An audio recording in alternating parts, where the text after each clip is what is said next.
T'as sauté une semaine de travail. J'étais malade. Et ça t'a empêché de bosser peut-être. Alors, d'écrire, de regarder des films, des séries, de jouer aux jeux vidéo, non. Par contre, de tourner, oui. Et pourquoi? Parce que je parlais du nez, que je toussais, éventuellement que je crachais des glaires qui rendraient marteau une waifu de hentai. Ah, merci pour l'image. Bon, tu comptes rattraper le retard ou continuer à végéter dans le canapé? Je réfléchis. Ne te fais pas trop mal surtout. Tu peux pas fermer ta gueule 2 minutes?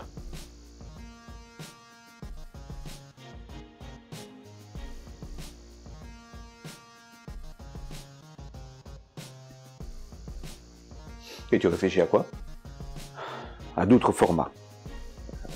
À ce que je peux améliorer. On m'aide pas mal sur le forum, mais il faut que je trouve un truc qui me plaît, que j'appose ma griffe, quoi.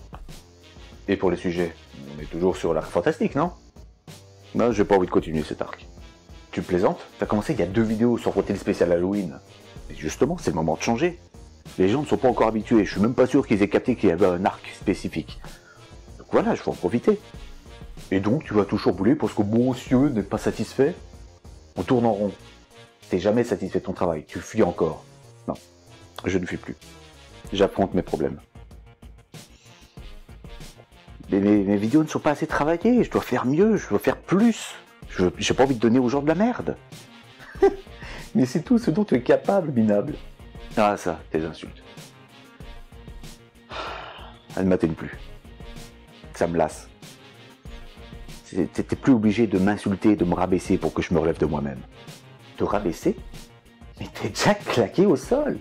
Tes vidéos font de moins en moins de vues. À ce rythme, la prochaine, elle fera 0.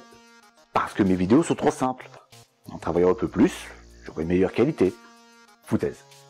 Aujourd'hui, ce qui fonctionne, c'est les vlogs, c'est les rythmes rapides, c'est du Fortnite.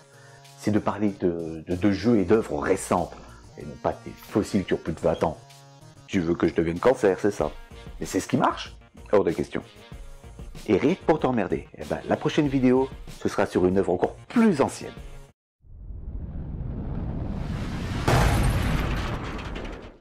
Bonjour à toutes et tous et bienvenue, oui, bienvenue dans ce nouvel épisode de Critical. Ah, donc tu me laisses même plus répondre, tu lances ton truc comme ça? On va changer un petit peu la formule. Donc aujourd'hui, je ne vais pas parler de fantastique, mais d'un genre que je préfère, la fantasy. Oh bah ignore-moi en prime, ça fait plaisir. Et quoi de mieux pour vous parler de fantasy que de vous parler d'une bande dessinée française qui ont marqué les esprits de tous ceux qui l'ont lu et qui continue encore à ce jour. Bon, vous avez lu le titre, alors il n'y a pas de suspense. On va parler de La Quête de l'Oiseau du Temps, des éditions Dargo. La Quête de l'Oiseau du Temps est une série de bandes dessinées de style franco-belge, scénarisée par Serge Letendre, fondateur de l'heroic fantasy francophone, rien que ça, et la publication du premier tome date de janvier 83. Donc vous l'aurez compris, ça ne date pas d'hier. Donc maintenant tu t'attaques à des œuvres qui datent d'avant ta naissance? On n'est pas couché. La Quête, ou premier cycle, tient en 4 tomes. En voici le synopsis. Le monde d'Akbar est en danger. Ramor, le dieu maudit, va bientôt se libérer de sa conque, où il est enfermé depuis très longtemps. La princesse sorcière Nara a trouvé comment renouveler son emprisonnement, mais l'incantation est longue. Elle envoie alors Pélis, sa fille, en compagnie du chevalier Bragon, son ancien amant, en quête de l'oiseau du temps, qui permettra de bloquer le temps suffisamment longtemps pour finir le sortilège. On est donc sur du bon vieux heroic fantasy des familles, avec des personnages variés, un vieux guerrier aguerri, une jeune et belle femme avec un caractère assez fort, et d'autres protagonistes au talent un peu plus discret. T'appelles ça de l'heroic fantasy? Attends, on est comme moi de Conan le Barbare, des Chroniques de la Lune Noire ou de Torgal, hein. Il faut savoir élargir ses horizons, et l'œuvre est bourrée d'humour, de combats sanglants, et d'allusions sexuelles, mais qui restent encore assez discrètes pour ne pas choquer les plus jeunes. Tu vas me dire que ça c'est discret, mais la nudité n'est pas une tare, surtout dans l'heroic fantasy. En plus, ça peut servir le récit, comme c'est le cas dans ce livre. Le récit est juste épique. Il est inutile de vouloir en savoir trop sur les personnages, car ce n'est pas eux l'objet de l'histoire, mais la quête elle-même. Ne soyez donc pas étonnés s'il reste quelques zones d'ombre après votre lecture. C'est d'ailleurs ce qui fait son charme. Les personnages sont développés, mais on reste de simples spectateurs à tenter. Ce que l'on sait des personnages est montré ou prononcé par eux-mêmes. L'œuvre ne nous prend pas par la main pour nous faire une encyclopédie sur le monde d'Akbar. Non, tout ce qui n'est pas dit, vous devrez l'imaginer. Quant au style graphique, Régis Loisel a bien fait son taf. On a droit à un style qui permet une lisibilité optimale de l'œuvre. Du moins, c'est le cas pour la réédition. La première version, dont vous verrez quelques images passées, est un tout petit peu moins claire. Cependant, les techniques ont légèrement évolué depuis. Loisel a une griffe très particulière qui permet aux personnages d'être très naturels. Cela se retrouve chez les hommes, qui, même s'ils ont une musculature exagérée, ont toujours un petit peu de gras. Et les femmes ne sont pas des cure-dents aux gros seins, mais au contraire sont plus rondes, plus généreuses, plus naturelles. De plus, les personnages ne sont pas forcément beaux. Les défauts physiques sont très nombreux, et les autres races ne sont pas forcément agréables pour l'œil humain. Ça change des races elfiques et autres personnages sexy qui ne veulent absolument rien dire. Je veux dire, où est écrite la loi multiverselle dictant que tout personnage fictif d'une autre race que les êtres humains est forcément sexy et baisable. Règle 34 d'Internet. Mais la ferme! Mais de rien. Cependant, si la quête est considérée comme le premier cycle, je vous invite à ne pas la lire tout de suite, et commencer plutôt par le second cycle, qui est son préquel. Attends, tu ne spoiles pas l'entièreté du récit comme tu le fais d'habitude? Non, j'ai décidé de respecter l'œuvre et les spectateurs qui voudraient éventuellement la découvrir. Mais du coup, la vidéo sera plus courte?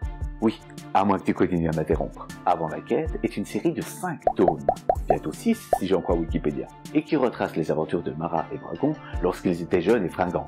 Cette nouvelle série paraît à partir d'octobre 98, c'est-à-dire que le temps donne toujours au scénario, mais le dessin sera accompli par plusieurs personnes, comme Edwin, Mohamed Awamri, Vincent Mallier et David Etienne. Régis Loisel s'occupera du scénario avec Serge. Alors pourquoi lire le préquel avant? Eh bien le préquel permet d'en savoir plus sur les personnages et leurs liens durant la quête. On en découvrira également un peu plus sur le monde d'Akbar. Donc ça retire du charme du premier cycle, tout moins sur le suite au raisonnement. Non, pas du tout. Alors là je te suis plus.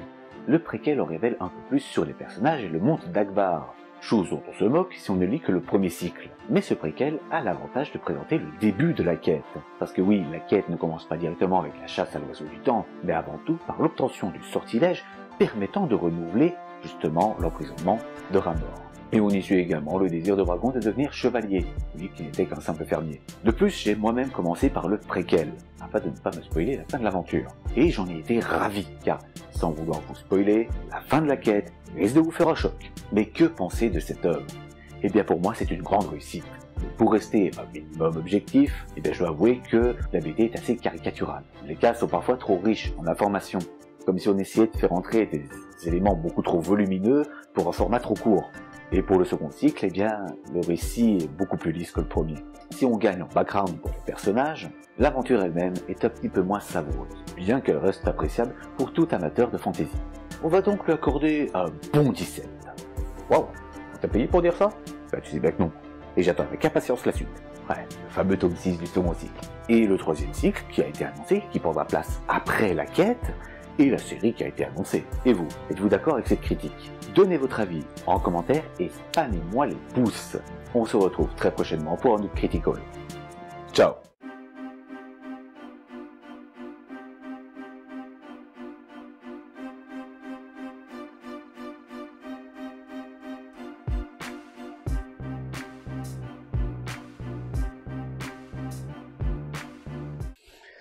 Ah, une bonne chose de faite. C'est bon, t'as fait ton rebelle, t'es content? Non. Quoi non? Je commence à trouver le style qui me plaît. Alors tes remarques désobligeantes et tes conseils à la con pour faire plus de vues, bah tu te les gardes. Tu vas me supplier de t'aider quand tu verras que ça fonctionne pas comme ça.